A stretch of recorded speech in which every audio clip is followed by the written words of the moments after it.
if you have a passion, or if you want to try something new, if you want to get active, if you want to do something, if you want to meet new people, volunteering is a great tool to do that.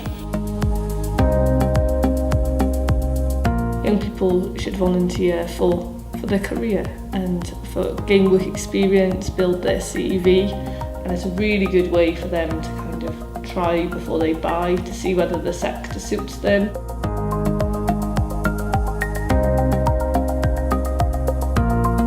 Find the organisation that matches your interest, your passion. There is the website from WCVA that has all the organisations listed, where you can find lots and lots of volunteering opportunities, so that's a good place to go.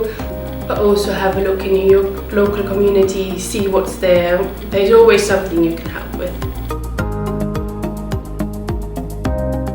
With volunteering, it's a really good way of trying things that you think you might be interested or you feel like you want to do.